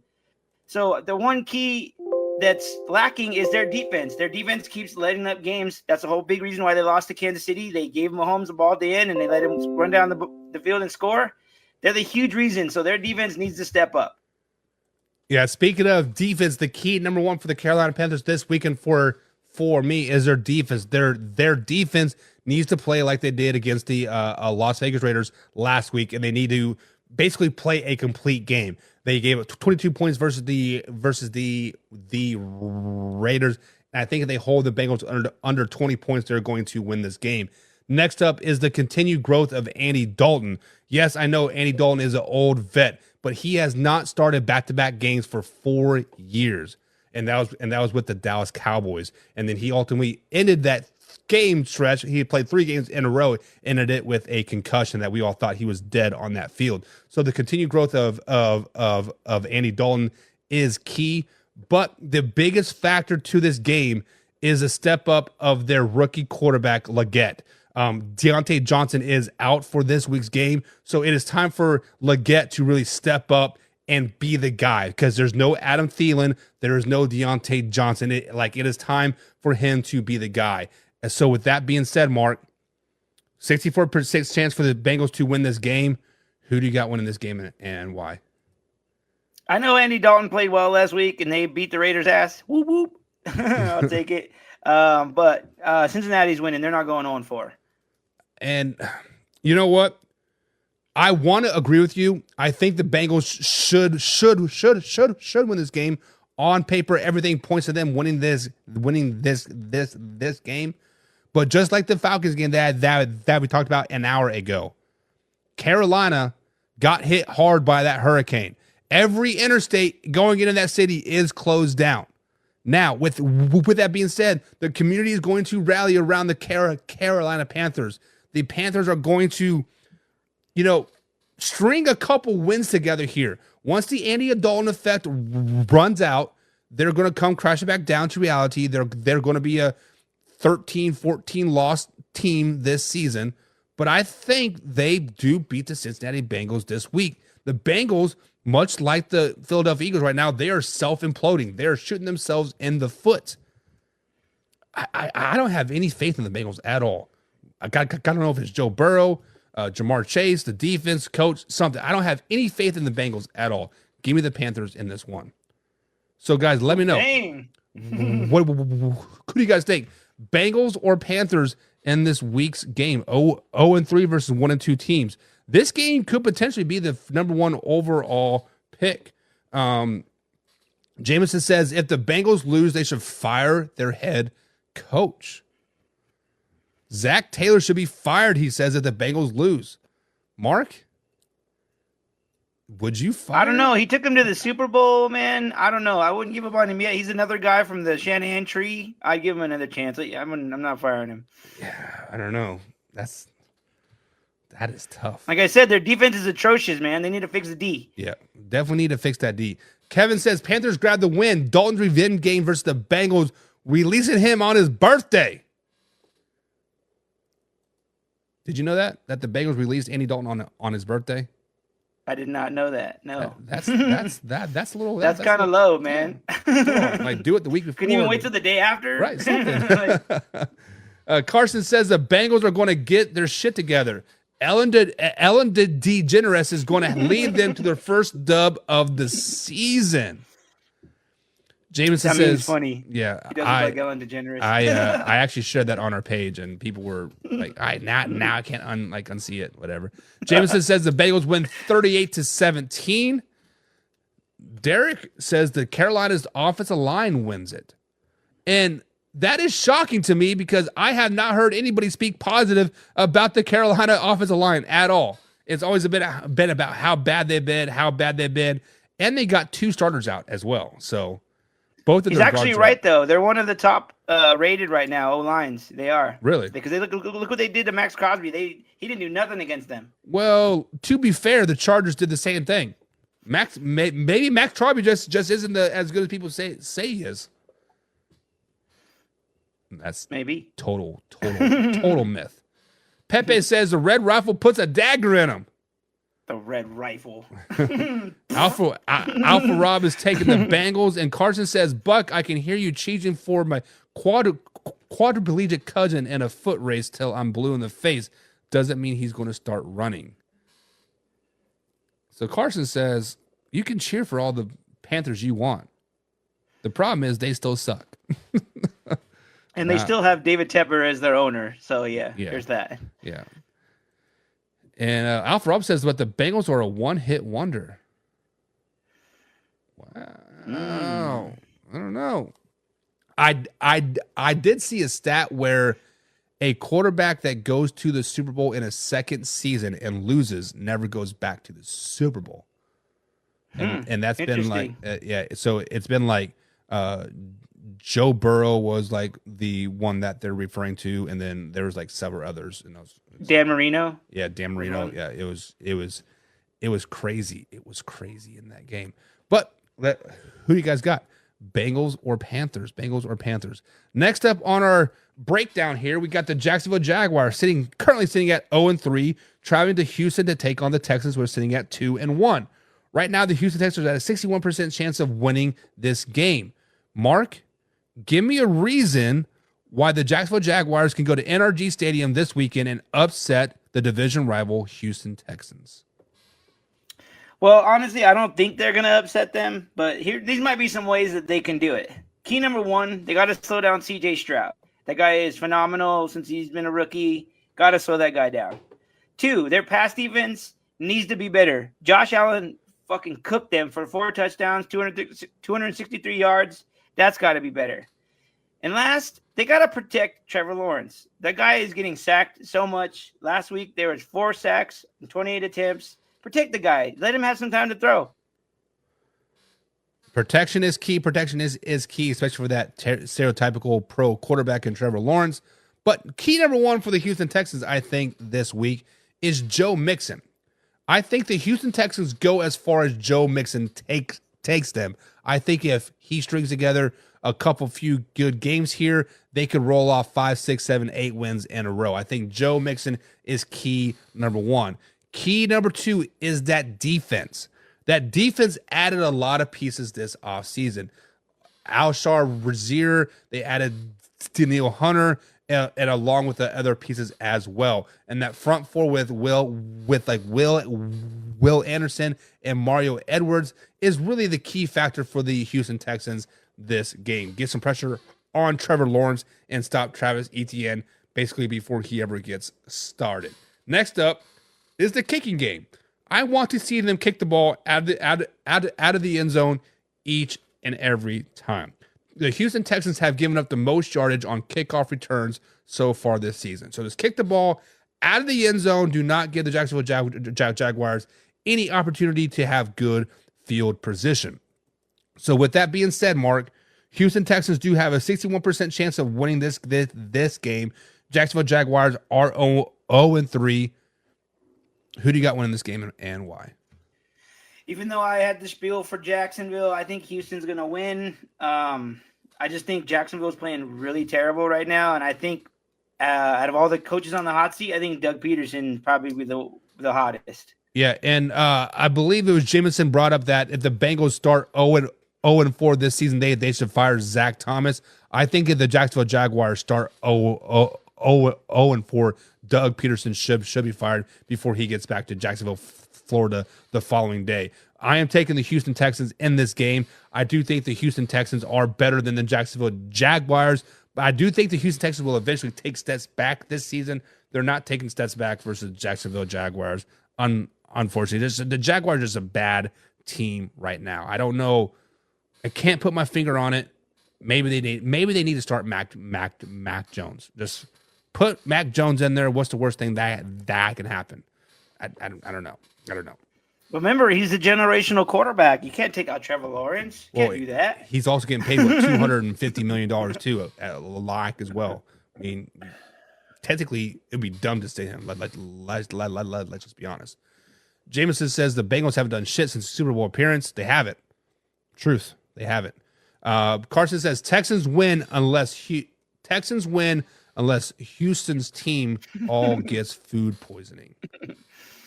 Wouldn't be have you ate in Houston, Carson? They got some bad food in Houston.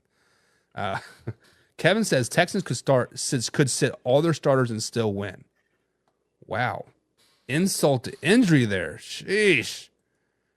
Jameson says Jaguars need to fire their head coach and hire Bill Belichick. Belichick's not going to Jacksonville. Come on. I don't think Belichick wants to coach anymore, to be honest. I don't know. He keeps saying that. I think he just wants to coach for that record, dude. Go and finish Shula's record and then bounce out. What, he needs 10 wins or 11 wins or something? Something like that, yeah. You'd have to be in Jacksonville for 6 years to get 11 wins. So I don't know. Jameson said the Texans win 27-10.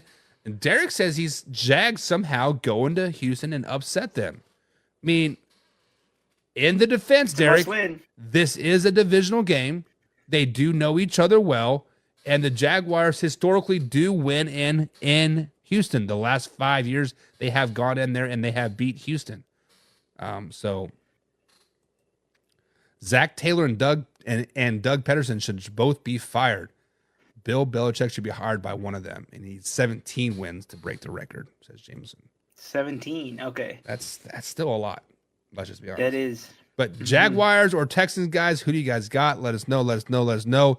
Next up, this is a game that is low-key kind of intriguing to me. This is a game that we will also be streaming on our Discord. If you guys are not a part of the Discord, come on over there and check it out. But we had the Commanders sitting at 2-1 on this season, and the Arizona Cardinals sitting at 1-2. The Arizona Cardinals are at home this week, and they have a 60% chance of winning this game. Mark, tell me how the Arizona Cardinals can win this game. Okay, so my 3 keys. Number 1, okay, so Jaden Daniels had a breakout game last week. He's the first. So, Buck, I will tell you, you were right. He was the guy that threw the first touchdown out of Caleb, Bo, and him. So you were right about that. So you can't let him have another breakout game. That you can't do that. 2, Kyler Murray needs to play better. He's been playing really good this year. He had a bad game last week. Also, their run game needs to be better. They only had 19 yards rushing, which is absolutely terrible. 3rd, Marvin Harrison Jr. is coming off a couple of good games. He needs to keep that up. I want to see him have a better game. Yeah, Marvin Harrison Jr. might be one of the bust if he doesn't break out soon, because generational talent, yada yada yada, right? But with that being said, guys, the Washington Commanders are playing some really, really good football right now. They actually have not punted or turned the ball over in 2 straight games. With that being said, they are starting to play a lot more efficiently. Week number 2 versus the Giants, they were in the red zone 7 times and it settled for 7 field goals. Last week versus the Bengals, they ended up scoring 38 points, but their defense could not step up as well. So key number 1 for the Commanders this week is the defense needs to play well. The defense needs to hold the Arizona Cardinals under 20 points and get an interception or 2. Get to Kyler Murray early and often. Rattle that cage. Number 2, I want to see that red zone efficiently, consistently go up. The offense is kind of low key moving the ball at will with Austin Eckler out this week. Brian Robinson Jr. needs to step up and really carry that load. Next up is Jalen Daniels. Continue to do what you're doing, bud. I don't know if Dan Quinn is that quarterback whisperer, or if it's Lane Kiffin or whoever the offensive of coordinator is. He's doing something right. So Jaden Daniels, keep doing you and doing well. So Mark, Cardinals do have a 6% chance of winning this home game versus the Commanders. Nobody really expected the Commanders to be 2-1, really competing for anything right now, but they are leaders of the NFC East. But who do you got winning this game and why? I'm going Arizona. I just think that they're going to get back on track. And I think Washington, like you said, they're not going to be a good team. They had a really good game last week, but I just feel like Arizona's going to get back on track and they're going to win. And that would be really good for my fantasy because I got Murray. And I coach with a guy that is a huge Washington Commanders fan. Back in August, he's like, Jaden Daniels going to win Rookie of the Year. I'm like, no, it's going to be, Harrison or Neighbors or Bo Nix, somebody, anybody but Jaden Daniels. But right now, Jaden Daniels is playing really, really good. He reminds me of C.J. Stroud from last season, right? He is playing well out of his mind. He's not making mistakes. He's not making stupid mistakes. And he's really like actually reading the defense. But the Cardinals, they are low-key pretty good. They are low-key kind of going to roll off 7, 8, 9 wins this season. I think one of them do come to the Commanders. I think the Commanders just aren't ready to really compete in that primetime slot per se, week after week after week. And I think the Cardinals do get them. So, guys, let us know, Commanders or Cardinals, in the chat below. Both of us are taking the Cardinals. Shane Steichen is a low-key good coach, man. And him and Murray is a good fit. Yeah, and I like how Kyler Murray kind of called out Harrison Jr. Like, my job isn't to force feed you the ball, get open, right? And I like how they're holding each other accountable. Like, that's really, really good. Alpha Rob says the Cardinals are slightly better. Slightly better. Okay. Derek says we are about to see if the problem was Kyler Murray or Cliff Kingsbury. Who do you think the problem is? Was it Murray or Cliff Kingsbury? I don't know. Kingsbury's in Washington now, and look what Jaden Daniels is doing. So, I don't know. Yeah. Well, I mean, he's also an offensive coordinator, wasn't the head coach. So, right. But I mean, he's helping the development of both those guys. Yeah.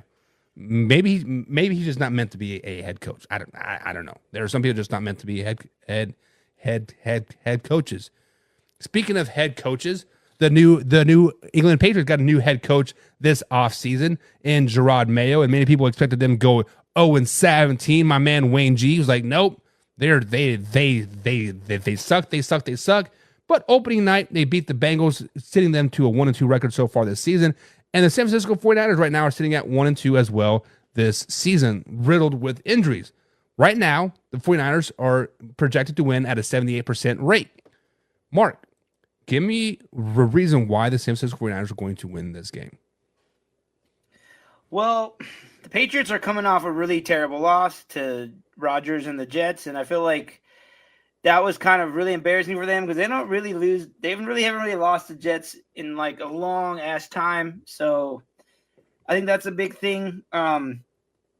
Two, Brock Purdy needs to keep playing like he's been playing. Like last 2 weeks, he didn't have CMC, Debo, and Kittle, and they've been winning games. They lost to the Rams last week, but it came down to the wire. So he needs to still keep playing that. Like, keep playing ball, not relying on weapons. Keep doing what you're doing. Lastly, the pass defense needs to overcome. Like, Hargrave is out. He's one of their best pass rushers, and that's going to hurt them. So they need to overcome that, and other guys got to step up. Defense is going to be key for the New England Patriots this weekend. Defense has kind of been a staple for the Patriots the last couple seasons. Last season, Christian Gonzalez was about to go off, and then he ultimately tore his ACL, I believe it was. Christian Gonzalez is finally starting coming back into his own. I want to see that secondary really shut down the secondary of the San Francisco 49ers. Yes, the 49ers are riddled with injuries. I think George Kittle is going to be out this game. Debo is potentially going to be out. Brandon Ayuk is questionable as well with a ankle. But with that being said, I want to see the secondary of the Patriots shut down the wide receivers / tight ends of the San Francisco 49ers. Defense is going to be the key for the Patriots, play after play, series after series. Next up, Jacoby Brissett needs to continue to kind of manage the game. Give the ball to Stevenson 15, 20, 30 times a game. Run him into the dirt. You still have Antonio Gibson there. You still have Hasty. You have a three-headed monster. Let them run the ball over and over and over and over again. Really test that front four of the San Francisco 49ers defense. I think if the secondary can shut down the receivers and the Patriots can effectively run the ball this game, they can win this game. With that being said, 49ers do have a 78% chance win probability in this game. Mark, can the Patriots upset the 49ers? I'm going to say no. Like I said, I think even despite the Niners' injuries, they're still going to beat the Patriots. I'm going with the 49ers. And as much as I want to go with the Patriots, there's a reason why we have them starting 0-4, 0-5. Not because they're a bad defensive team, because their offense is lackluster. There's a reason why they were in the Brandon Ayuk talks. There's a reason why they were looking everywhere for a receiver. Nobody's like, nah, I don't want to go to New England. Their offense is anemic. 49ers win by probably 25 points in this game. This is a bounce back game for the 49ers. I don't think the Patriots have have a shot. With that being said, we've seen this NFL season so far. Upsets across the board. It would not shock me if they do win. But guys, let us know. Patriots or 49ers in the comments below. Let us know. Let us know. Let us know. John is saying, go ahead. Do we see Drake May this week? We do not. I don't think you throw him against the 49ers defense. We will not see Drake May till week 7. Because I believe their bye week's week 6, I want to say. Can't remember exactly when the bye week is. I believe it's early. After the bye week is when we see Drake May. After the bye week. John says 49ers 38-16. Derek says 49ers, Brock Purdy has that chip on his shoulder. Jameson confirmed that George Kittle and Debo are both playing. That is huge for the 49ers. I think. Yeah. Brock's probably happy. Yeah, Kittle is definitely the heart and soul of that team, 100%. Alpha Rob is saying 49ers. Jameson says Ayuk is fine. He needs to stop dropping the damn ball. No more dropping the ball. Purdy has been awesome, but the defense and special teams for 49ers have been horrid. Which is weird because every time we think of the 49ers, we think of that front seven, right? That powerful front seven defense game after game, week after week. Carson says the 49ers are going to win, but fuck them. Fuck them. Kevin Cummings says getting a big name receiver would never save the Patriots whatsoever. It would have helped the offense a little bit. I mean, it wouldn't have saved them, but it would have made it a little bit more competitive. I think. Dude, their number one receiver is KJ Osborne. Who the fuck is KJ Osborne? Who? Yeah. Is he related to the Osbornes from like Kelly and? No, the dude's black, bro. Like, no. James says Juwan Jennings and Mason and Purdy and Ayuk and Kittle are all still there. Okay. That doesn't mean nothing. Brandon Ayuk is a factor. But he's saying 49ers 31-17. John says we will not see Drake May unless Brissett goes down. He came in mop-up duty last week. I mean, it could happen. We could see him. So this is the reason why I say because when we broke down the Patriots back in June or whatever it was, I said we will not see Drake May till like week 7 because of the stretch of opponents that the Patriots have earlier this season. They have the Bengals, the Seahawks, Jets, 49ers, Miami, Houston.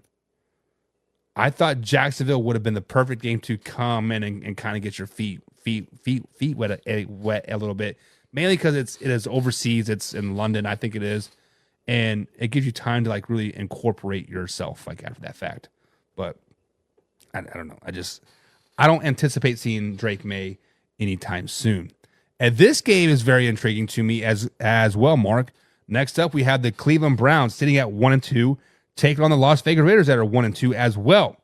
Cleveland currently, per ESPN API, has a 53% chance of winning this weekend's game.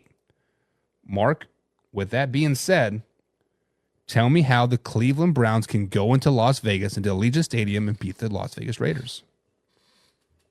Well, it shouldn't be too hard to beat them because I read Devontae Adams is out. Max Crosby is out. So they're like best offensive weapon and their best defensive weapon are out. So they shouldn't have a hard time winning this game. But Cleveland, their pass defense needs to be better. They let Daniel Jones throw for 236 yards and 2 touchdowns. That guy's absolutely terrible, and you're going to let him have a game like that? Also, Malik Neighbors had 2 touchdowns for 78 yards. Got to shut that down. And so, 2, since Adams is out, Jacoby Myers is going to get all the looks. Got to watch him. Like, he's going to be literally their only offensive weapon. Raiders are trash. I've said it numerous times. And especially with Adams out, you got to watch that guy. Lastly, Cleveland's pass rush has to be better. Like, they had only 2 sacks last game. Myles Garrett didn't record one. That guy needs to step up. That needs to be better. I see everything that you're saying, and injuries do suck for the Raiders right now, having their best receiver out and Devontae Adams does suck.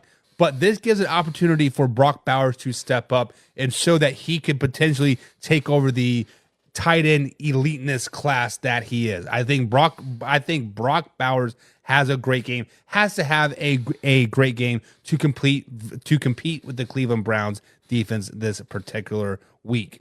Next up is Jahmir White. I think they have to have a solid running game. Myles Garrett is about 70% coming into this game, so Browns have a lot of injuries as well. Let's exploit that. Let's exploit that weakness that Myles Garrett is going to have out there. Run right at him and see exactly how healthy is. I think Jameer White gets a healthy dose of touches this week, especially with Devontae Adams out. Next up is Gardner Minshew has to not suck. Gardner Minshew sucked last week. I mean, just like I've been telling you guys all season, Gardner Minshew isn't the guy. If Gardner Minshew does not suck, they could potentially beat the Cleveland Browns. But Mark, with that being said, the Cleveland Browns do have a 53% chance of winning this game. Guys, in the comments below, wow emoji or heart emoji for the Raiders and wow emoji for the Browns. Mark, who do you got win this game and why? Come on, you know the answer to this one, man. I'm going with Cleveland because fuck the Raiders. Because fuck the Raiders. And as much as I want to go against the Raiders, Deshaun Watson just does not look very good.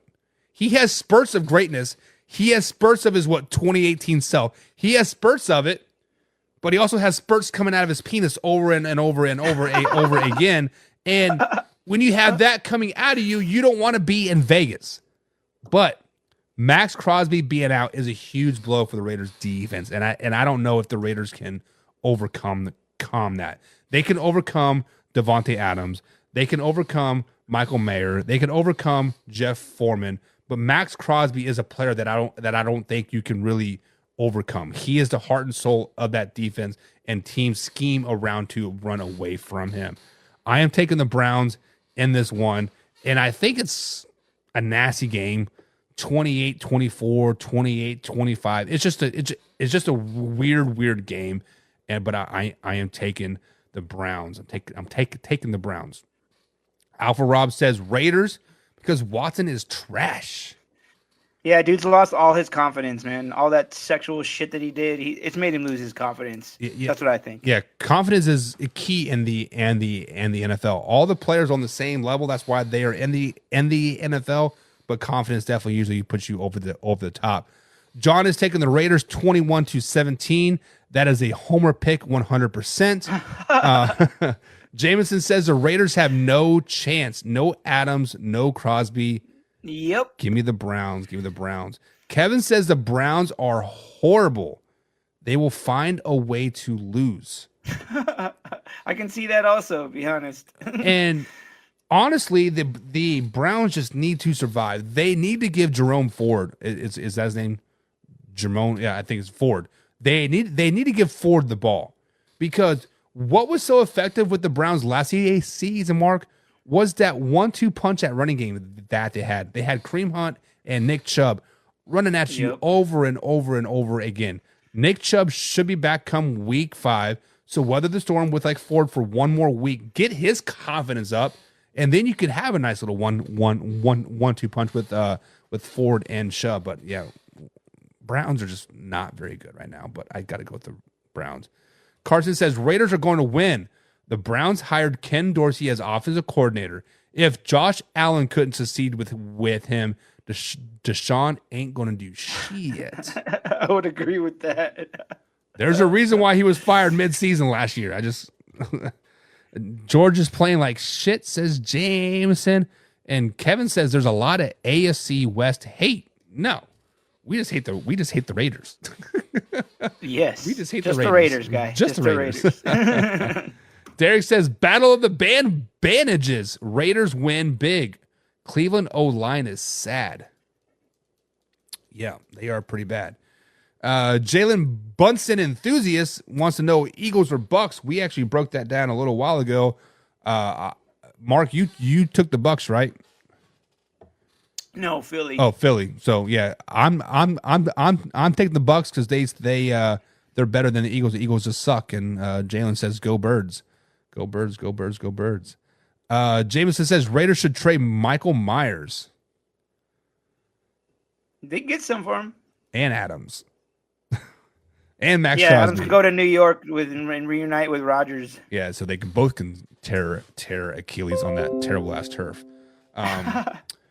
Madison is going to eat for the Raiders too. Is he though? I don't know. Jameson says Browns wins 17-0. And then John is calling you a horse's ass, Mark. So Oh, because I spoke badly about his Raiders. My bad, John. Yeah. I mean, if the Raiders are bad, they're bad. All the starters on the Raiders offensive line is back, says Derek. So that is a good sign, I guess. The problem is you still have Gardner Minshew as your quarterback. Yeah, that's the problem. Kevin or Cummings. Aiden O'Connell. I would rather take child molester porn stash over Gardner Minshew. I'm just saying. Kevin Cummins says Raiders 13-10. I can see a score like that. Yeah, it could definitely be a low scoring affair. 100%. And John says, "Welcome to Queef and Horse's Ass Show, Raiders Nation for life." I'm sorry, John, that we're shitting on your Raiders. I'm sorry, bro. I mean, facts are facts. But speaking of the Kansas City Chiefs, the Kansas City Chiefs right now are sitting at 3-0 on this young season with wins over the Bengals, Raiders, and Falcons, and the LA Chargers sitting at 2-1. Going into this weekend's game, the Chiefs have a 63% chance of winning this weekend's game. Mark, give me a reason why the Chargers can beat the Kansas City Chiefs in this game. All right, so my keys to the game. Number one, the Chargers cannot let Rashid Rice have a big day. He is literally their best offensive weapon. Right now, he leads the NFL in yak and in missed tackles forced. So the guy's been on fire. So you can't let him get going because last week he had 288 receiving yards. Can't let that happen. Also, I'm not sure if you knew this, Buck, but Kelsey kind of has the Chargers number. In the last time, he averages 128 yards against them since 2021. So the dude's a Charger killer. So you can't let him get going. So those are the two keys. You don't let those guys get going, you might have a chance. I see that. But the Kansas City Chiefs are going to win this game, and here is why. They do have one of the best receiving cores all of NFL. They have Rashid Rice, Xavier Worthy, and Justin Watson. Also, they still have Juju and Sky Moore as well. And oh, by the way, Hollywood Brown is still on the IR. We have yet to see the Kansas City Chiefs play a complete game from start to finish. So key number one to beating the Chargers this week is to play a complete game. I want to see the Chiefs play decent football from quarter one to quarter number 4. Number 2 is they do not need to force feed the running backs the ball. They have Carson Steele, P. Ryan, and Kareem Hunt. Many fans are going to want to see Kareem Hunt get the ball over and over and over again. Do not force feed him the ball. Let Carson Steele still be your workhorse, and they're going to win this game. Next up is get into Justin Herbert early. I want to see 6 to 7 guys pressuring Justin Herbert the first quarter. He has a high ankle sprain with that plantar fasciitis is flaring back up again. I want to see him test that ankle. Put pressure on him over and over and over again. If you do that, I think the Kansas City Chiefs can win this game. So, Mark, with that being said, the Chiefs do have a 63% chance of winning this particular game. They're at LA. Who wins this game and why? Man, I gotta tell you, man, KC, they potentially could be 0-3, but they're not. They're 3-0, and they haven't played their best football. So it's like you said, they need to get it all like a complete game going. I feel like this is the time they do it because the Chargers, their big key is running the ball, and KCD is really good at stopping the ball, the run game. So I feel like they're gonna shut down J.K. Dobbins, and they're gonna have that complete game that you want. So I'm going KC. Yeah, and I'm going to Kansas City Chiefs as well. Not because they're my home. They're my team. They're my hometown team. It's because Justin Herbert is only going to be about 60 to 70% in this game. The Chargers will go as far as a healthy Justin Herbert will take them.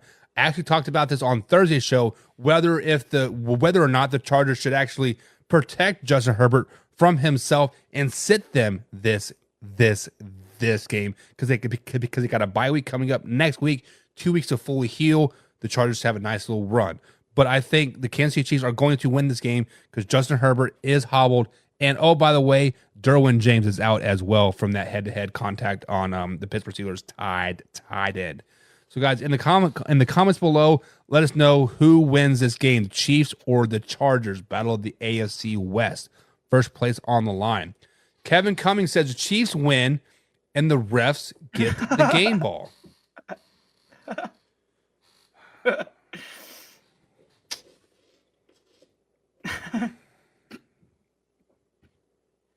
Got nothing to say, Buck.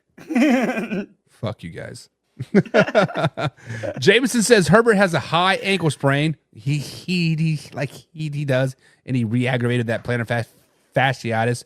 John says, against my better judgment, the Chiefs win 27-14. A PA call to put them in field goal range to end the game. Oh, don't hate. I guess I don't know. Carson Lang says Rice was able to run from the cops. Now he's going to get away with now he can get away with anyone. Changers are too banged up. Chiefs are going to win. Not wrong. Jameson. Speaking of which, that guy shouldn't be playing. He's a felon, man. He hasn't been charged yet. He hasn't been charged. I don't care, man. Seriously, he shouldn't be playing. Then if you want to do that route, half of the NFL shouldn't be playing. Addison for the Vikings literally fell asleep at the wheel driving drunk. He's still playing. That's a felony, right? I don't know, man. I'm just saying nobody's talking about it. It's like this guy could be facing like 8 felonies and nobody's saying anything about it because it's the Chiefs. No, it's because, let's just be honest, he is a professional athlete and he gets swept under the rug. I mean, yes, definitely. I mean, like, it is what it is. I believe somebody asked about a Diddy party earlier. When you're on high, just get swept under the rug, right? It just, things happen. Alpha Rob says Chargers. Chiefs should have lost at Atlanta. Why should they have lost at Atlanta, Alpha Rob? If you were talking about the personal or the pass interference call on that same play, B. John Robertson is holding, I believe, it was a Chiefs safety. He was literally holding him so he couldn't get over to cover him anyways. But whatever. A win's a win, baby. Derek says Reed and Harbaugh back at it. 49er Eagle beef back. Forgot about that they had the 49er Eagle beef back in the day. I forgot about that. I didn't know that. Yeah. Huh. I did not know. That was a long time. Jameson is picking the Chiefs 38-14. Wow. I don't think it's going to be a blowout, but damn. Pepe says if the Chiefs can stop the run game and keep the Chargers on 3rd and long, they will win. Chiefs defense gets the dub. Chiefs defense has been getting the dub all 3 games they've won. And you want to know what you want to know what's funny about that, Mark? The Chiefs defense right now is ranked 25th in the league. Really? And they're not even performing at a top 10 level. Derek says I don't think Reed is used to playing someone great at in-time adjustments. What? I don't think Reed is used playing someone to get inside adjustments.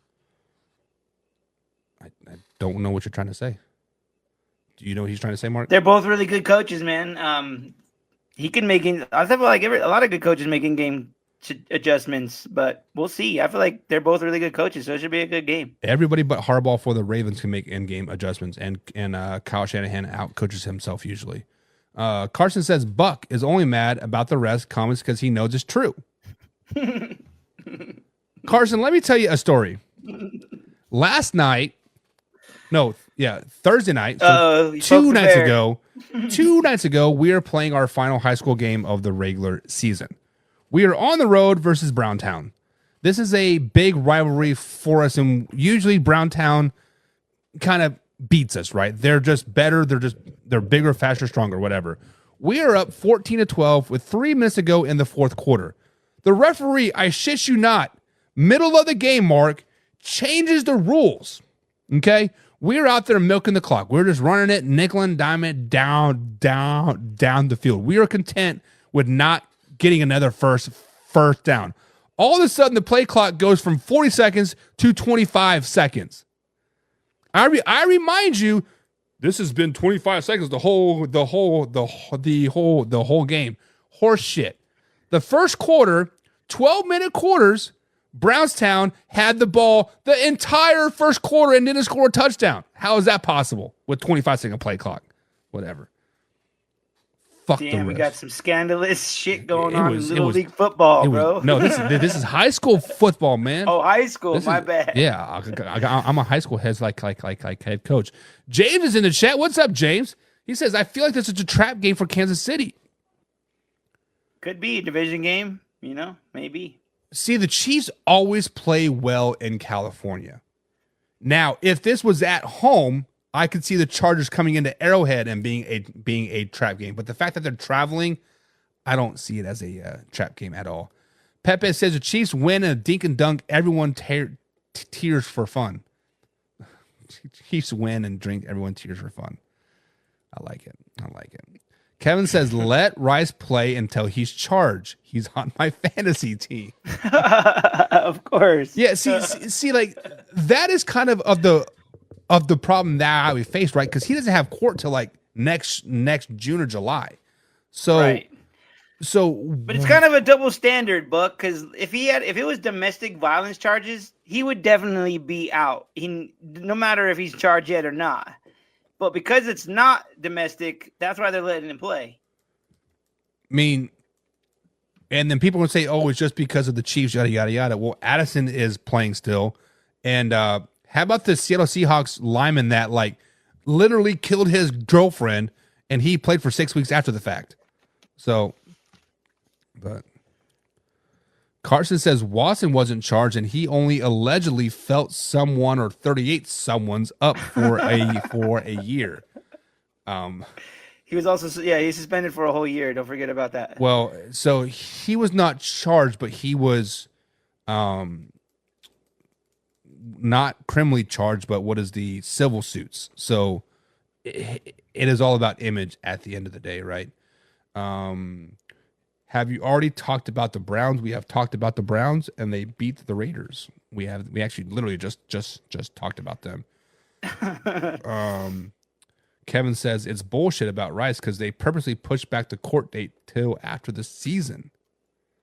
Oh, so it happens all the time. Haters gonna hate.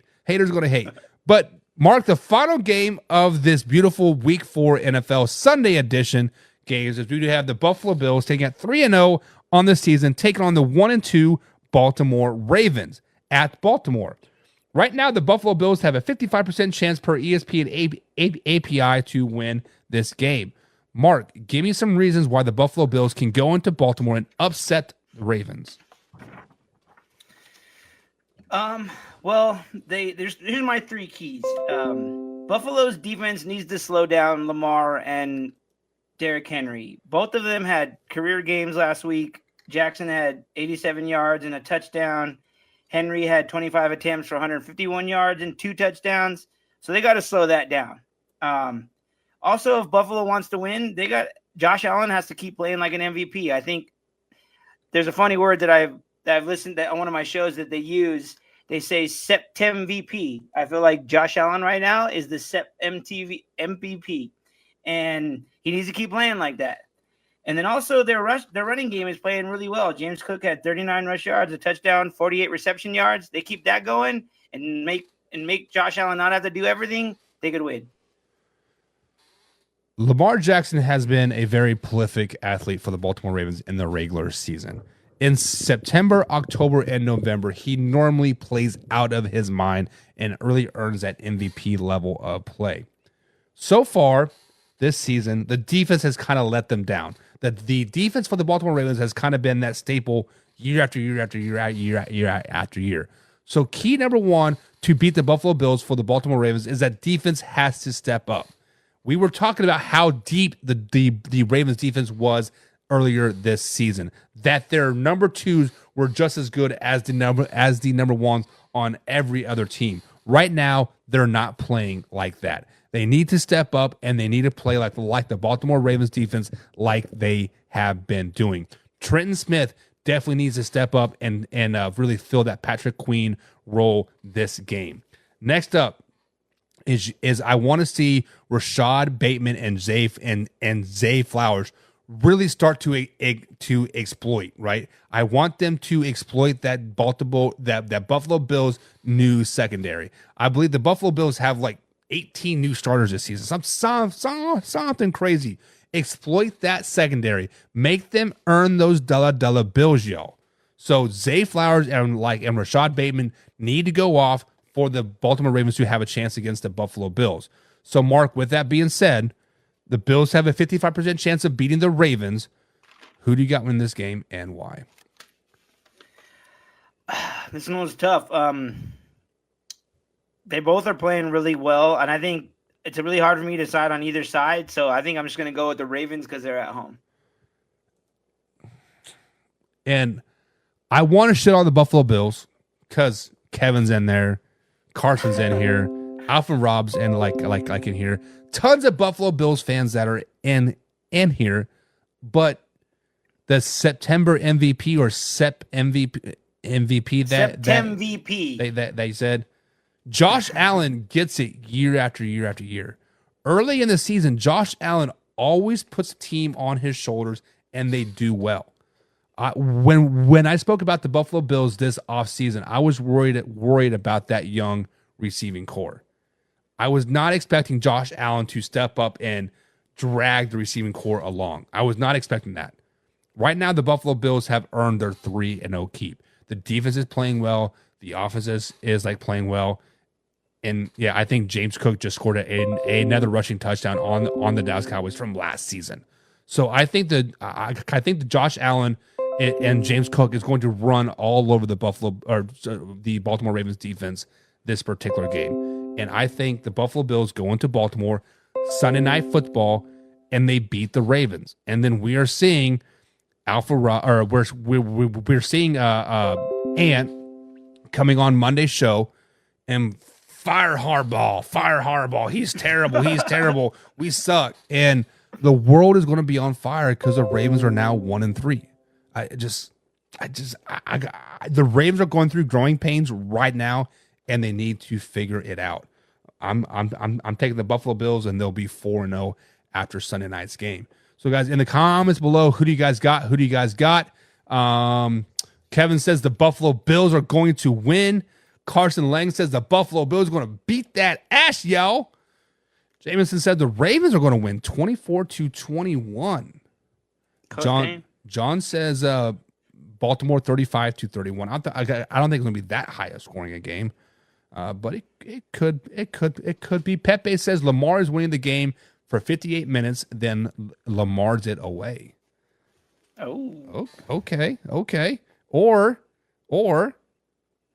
just to pull a 13 seconds, because I know Alpha Rob's watching, and I made him a Buffalo Bills 13-second shirt when Patrick Mahomes and the Kansas City Chiefs scored him on 13 seconds to beat him in the AFC Championship game. Maybe it's 59 minutes in 48 seconds. that Mars does well. Kevin Cummings says Ravens had the 32nd ranked pass-ranked defense. Ouch. Eek. Ouch.